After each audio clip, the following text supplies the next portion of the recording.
배고픔을 참아도 목마름을 참을 수 없다는 말을 합니다. 갈증이라는 것이 얼마나 무서운 것인지, 여러분, 물이 없으면 사람들은 갈증으로 인해서 모든 기능들이 마비가 됩니다. 사람에게 갈증이 얼마나 무서운 것인지를 알게 되는 것입니다. 그러나 우리가 이런 제1차적인 육체적인 욕구가 갈증에 대한 해소입니다. 물뿐만이 아니라 이 세상에 그 어떤 육체적인 욕구들을 갖고 있습니다. 그 욕구가 다 채워지면 이제는 만족하리라 생각하지만은 더 심연의 갈증이 있습니다. 영혼의 갈증입니다. 영혼의 갈증이 채워지지 아니하면 우리는 늘 만족감을 갖지 못한다는 것입니다. 이 목마름의 갈증이 얼마나 심각한지 누가복음 16장에 보면 부자와 또 나사로에 대한 얘기가 나옵니다. 부자와 거지의 이야기 가운데 한 사람은 이 땅에서 호의호식하다가 여러분 뜨겁고 불이 있는 하나님의 수월에 빠져 들어가고 말았습니다. 거지는 아브라함의 품에 안겨 있는 모습을 보여주고 있습니다. 그때 수월에 빠져 있는 이 부자가 얼마나 갈증이 심했으면 이야기합니다. 나를 긍휼히 여겨 주옵소서. 나를 긍휼히 여겨 주옵소서. 저 거지 나사로를 보내어 그 손 끝에 물 한 모금이라도 찍어서 내 혀를 서늘하게 해 주십소서라고 요구하고 있습니다. 여러분, 목이 타는 갈증입니다. 그것처럼 수많은 사람은 육체적인 갈증을 느끼고 있습니다. 여러분, 돈에 대한 갈증을 느끼는 분도 있습니다. 물질에 대한 갈증을 느끼고, 그러나 그것이 채워진다고 해서 만족한 것은 아닙니다. 더 중요한 것은 영적인 갈증, 영혼의 갈증이 있습니다. 내가 땅에 기근을 보내리니 양식이 없어 주림이 아니요 물이 없어 가람이 아니라 여호와의 말씀을 듣지 못한 기갈이라고 말씀해 주고 있습니다. 인간이 생각하는 수많은 허전함과 외로움과 갈증을 느끼게 됩니다. 그러나 그것은 하나님으로 채워지기 전까지는 여러분 우리의 갈증을 해소시킬 수가 없습니다. 많은 분들이 너무나 허전해서 술을 좀 드시는 분들이 있다고 한번 해봅시다. 여러분, 술을 드시면 내 마음이 꽉 찬 것 같고 내 몸이 하늘을 나르는 것 같을 수도 있습니다. 그러나 그 밤이 지나고 나면 그 허전함은 더 커집니다. 쾌락으로 채웠던 사람은 시간이 지나고 나면 여러분 더 쓰디쓴 허전함이 찾아오는 것입니다. 마약을 하는 사람들도 마찬가지입니다. 여러분, 이 세상의 어떤 것으로도 채울 수가 없습니다. 사람에게 있는 이 허전한 구멍, 이것을 채우는 길은 생명이신 하나님으로 채울 때 채워진다고 파스칼은 그의 팡세에서 말하고 있습니다. 생명으로 채워져야 하는 것입니다. 영혼의 갈증은 생수 되시는 하나님의 말씀으로 채워질 때 그 갈증을 우리는 해소할 수가 있습니다. 오늘 영혼의 갈증을 느끼고 있는 한 여인과 예수님과의 만남이 오늘 기록되어 있습니다. 이스라엘 사람들은 하나님으로부터 큰 특권을 받은 사람들입니다. 그리고 하나님으로부터 많은 것을 누리고 살아갔던 사람들이었습니다. 그럼에도 불구하고 그 특권을 옆에 있는 사람들, 이웃에게 나눠줘야 될 사람들이 오히려 무관심하고 냉대하고 오히려 그들을 저주하기까지 했습니다. 다시 말하면 이웃에 대한 영혼에 대한 사랑과 그들의 영적인 행복에 대해서 무관심하고 말았습니다. 왜냐하면 그들도 영혼의 갈증을 느끼고 있었기 때문에 그렇습니다. 요한복음은 그 사실을 이렇게 이야기합니다. 그 당시에 유대인들, 하나님의 백성들, 종교 지도자들은 눈이 먼 종교 지도자들이었다고 이야기해 주고 있습니다. 선지자 세례 요한이 왔음에 그의 증언을 깨닫지 못하고 그 사회에는 기쁨이 없는 민족이었고 성전은 더럽혀졌고 사내들인 공회는 영적으로 무지해 있었다고 말씀해 주고 있습니다. 유대인들이 이런 영적으로 무지해 있을 때 이방인들은 더 영혼의 갈증으로 여러분 오히려 초라한 모습으로 나타나는 것이 오늘 본문의 한 여인의 모습입니다. 영적 갈증 속에 있는 이방인, 그 이방인 여인을 오늘 주님이 만납니다.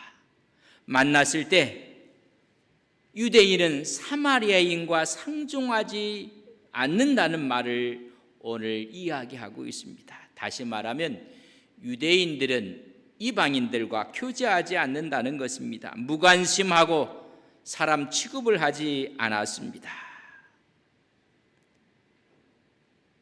하나님의 백성들이 하나님을 모르는 사람들에게 관심과 사랑을 가져야 될 텐데 무정하게 방치하고 말았다는 것입니다. 그랬던 이스라엘의 유대인들은 예수님을 무시하고 예수님의 증거까지 거부하고 말았습니다. 오히려 예수님께 적대감을 갖고 예수님을 오히려 쫓아내고 있는 모습을 성경은 말해주고 있습니다. 왜냐하면 세례 요한은 제사장의 아들이었습니다. 우리 예수님은 목수의 아들이었습니다. 그는 나사렛 출신이었기 때문에 성경에 선지자가 나사렛에서 날 수 있겠는가 라고 나사렛을 평가절하하고 말았습니다. 이런 이유 때문에 예수님은 유대를 떠나 고향 갈릴리로 가고자 했다고 3절에 말씀해 주고 있습니다. 근데 이 갈릴리를 마태복음에 보면 이렇게 기록해 놓고 있습니다. 마태복음 4장 15절에 보면 이방의 갈릴리라. 얼마나 무시했으면 갈릴리 앞에 이방인의 갈릴리 땅이라고 이야기를 해주고 있습니다. 우리 주님은 그렇게 종교 지도자들이 멸시하는 이방의 갈릴리로 가시고자 했던 것입니다. 이 가시면서 그 중앙에 사마리아 성이 있는 것입니다. 사마리아 지역을 통과해서 지나가는 것입니다. 거기서 수가성 여인을 우물가에 있는 한 여인을 만나게 됩니다. 물 길러 나온 이 여인의 모습은 그 당시에 갈증을 느끼고 있는 이방인의 모습입니다. 갈증 때문에 물가로 나온 것입니다. 이 여인을 만나는 것이 하나님의 특별한 배려요 섭리였음을 우리는 말씀을 통해서 깨닫게 됩니다. 우리 주님께서 개인적으로 만난 사람이 3장에는 니고데모를 만났습니다. 여러분 4장에는 수가성에서 한 여인을 만납니다. 3장에서 만났던 니고데모는 이름을 가진 바리새인 남자 니고데모였습니다. 4장에서 만난 이 여인은 이름도 알 수 없는 한 여인이었습니다. 3장의 니고데모는 신분이 높은 선생이었습니다. 4장의 여인은 비천한 신분의 여인입니다. 3장의 니고데모는 은혜 받은 유대인이었고 4장의 이 여인은 무시당한 사마리아 여인입니다. 3장의 니고데모는 명성이 높은 남자였고 사내들인 공의원 중에 한 사람이었습니다. 4장의 이 여인은 방탕한 습관을 가진 여인이었습니다. 3장의 니고데모는 예수님을 찾아갔습니다. 4장의 이 여인은 예수님이 이 여인을 찾아왔습니다. 니고데모에게는 밤에 만났지만은 이 여인은 낮에 만났습니다. 3장의 니고데모랑 4장의 이 여인과는 비교할 수 없는 사람입니다. 그러나 우리 주님은 구분하지 않습니다.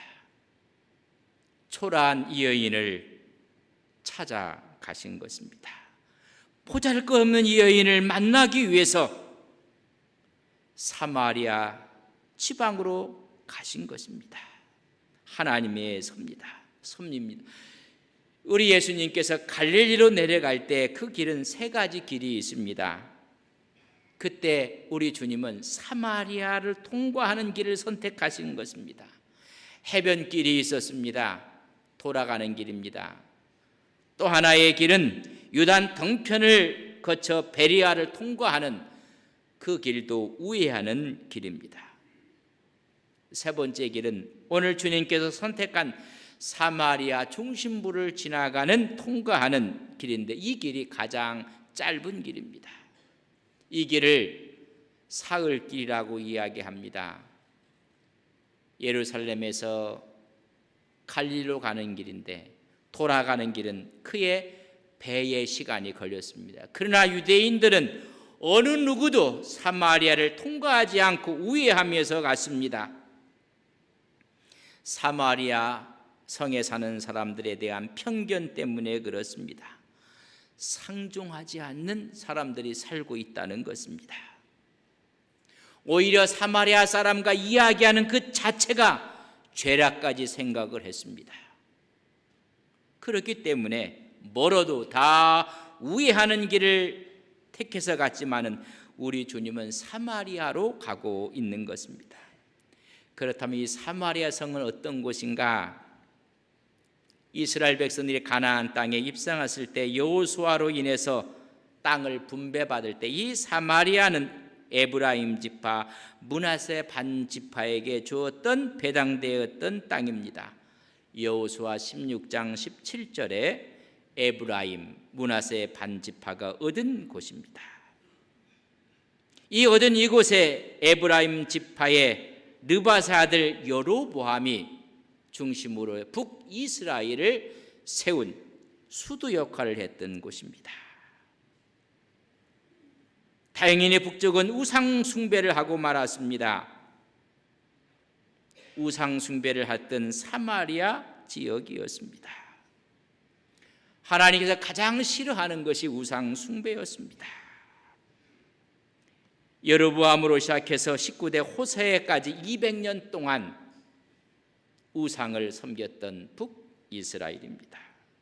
하나님께서 채찍을 들여서 주전 721년 아수르에 의해서 북쪽이 멸망하고 맙니다.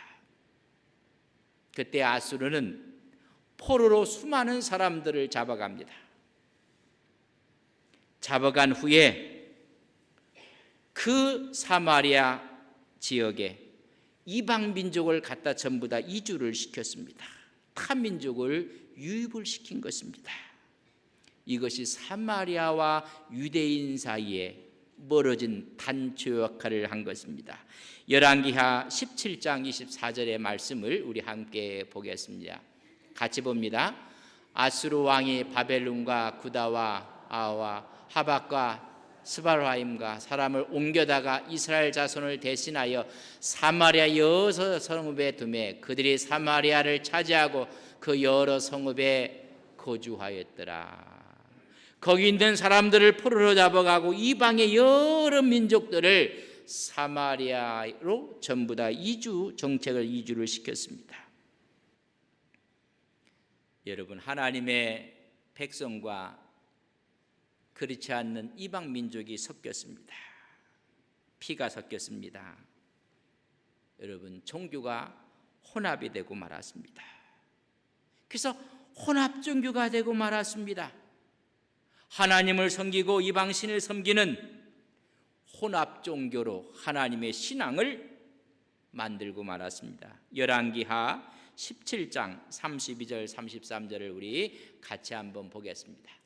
그들이 또 여호와를 경외하여 자기 중에서 사람을 산당의 제사장으로 택하여 그 산당들에서 자기를 위하여 제사를 드리게 하니라. 이와 같이 그들이 여호와도 경외하고 또한 어디서부터 옮겨왔는지 그 민족의 풍속대로 자기의 신들도 섬겼더라. 여호와도 섬기고 우상도 섬기고 여러분 전체를 혼합을 시켜 놓았습니다. 거기에 편승해서 혼합 종교가 됐고 그것은 이교도화되고 말았습니다. 아수리에게 잡혀갔던 이스라엘 백성들이 그곳에 있었고 남유다는 아직 명백을 유지하고 있었지만은 주전 586년에 바벨론이 아수르를 무르치고 또 유다까지 점령을 해서 주전 586년에 남유다가 멸망을 합니다. 또 거기서 포로들을 잡으러 갑니다. 여러분 그 포로지에서 북쪽에 있는 이스라엘과 남쪽에 있는 유다 백성들이 하나가 됩니다. 하나가 됐던 이들이 고레스의 칙령에 의해서 다시 예루살렘으로 다시 사마리아로 돌아오게 됩니다. 돌아왔을 때 그들은 하나가 되지 못했습니다.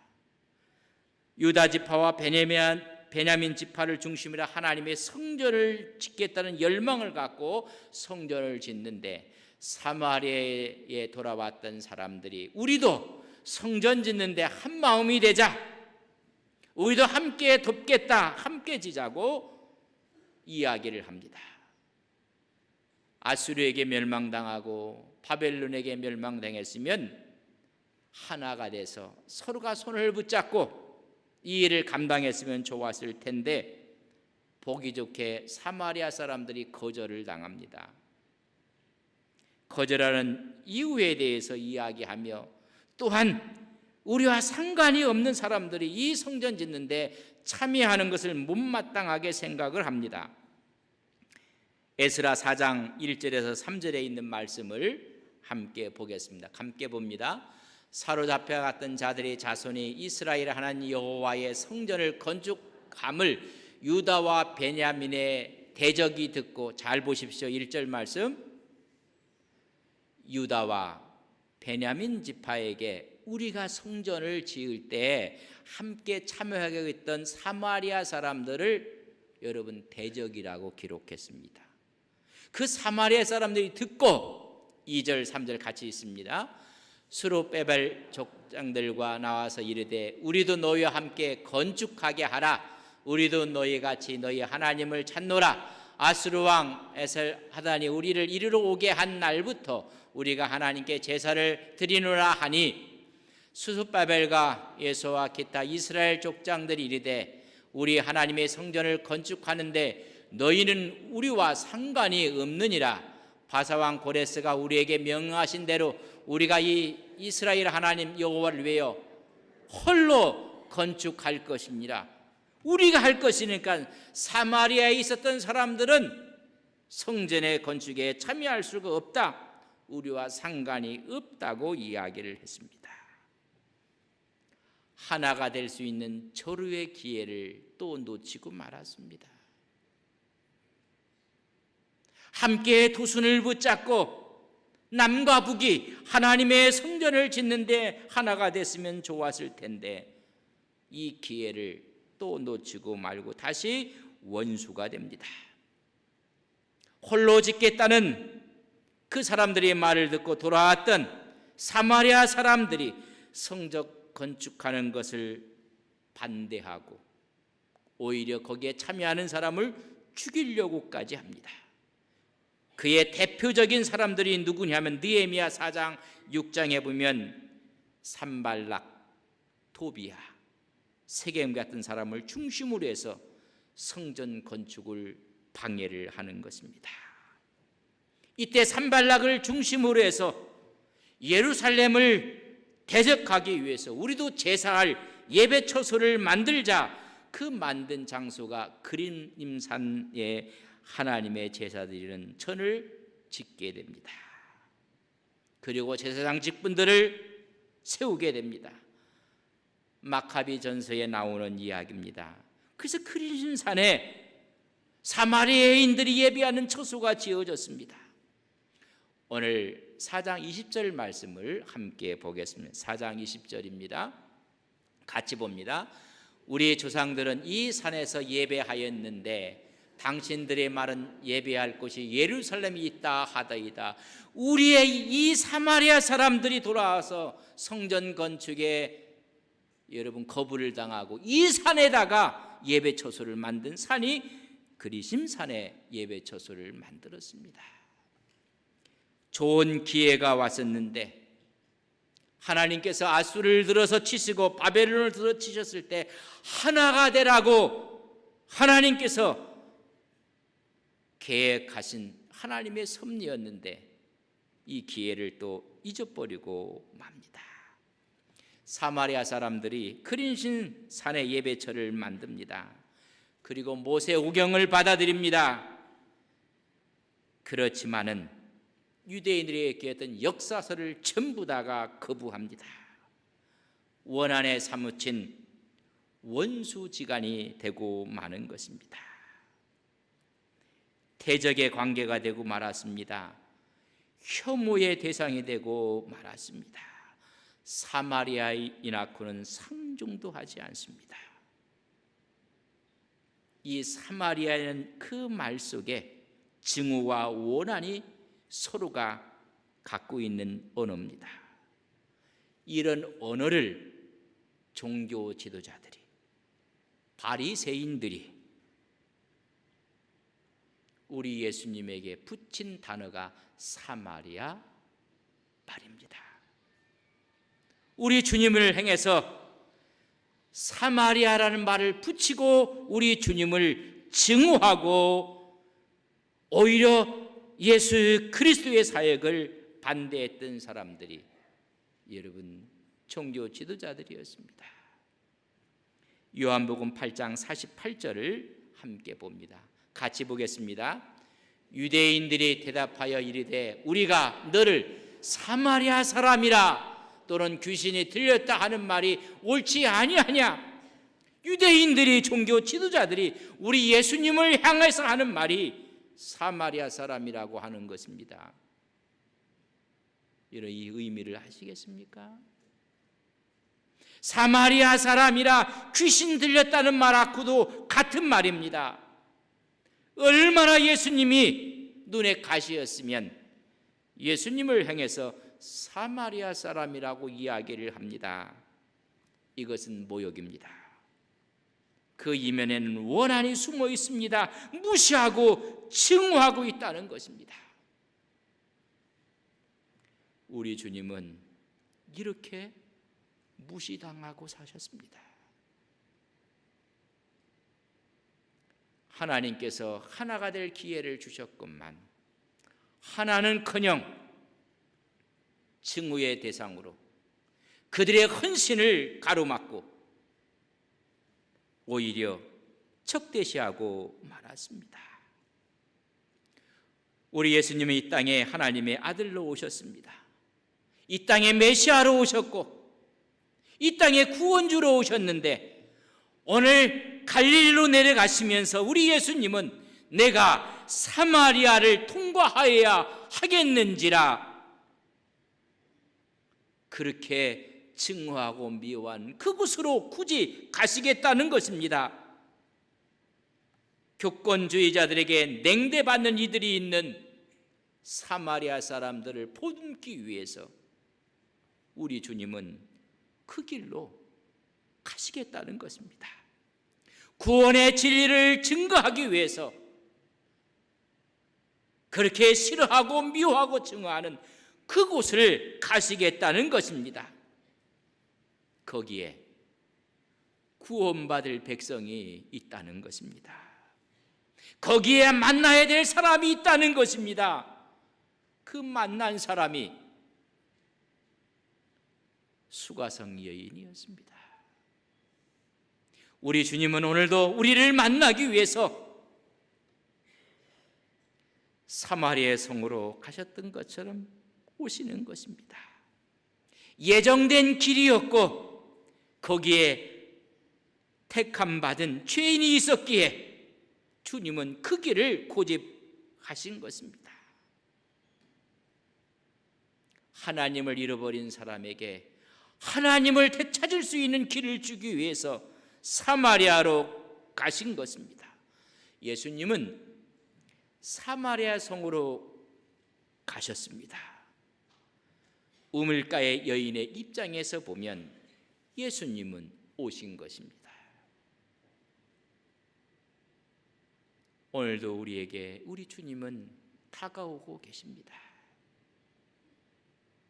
한 여인의 아픔과 슬픔을 아시고 사마리아의 성이라는 의미를 아시는 주님께서는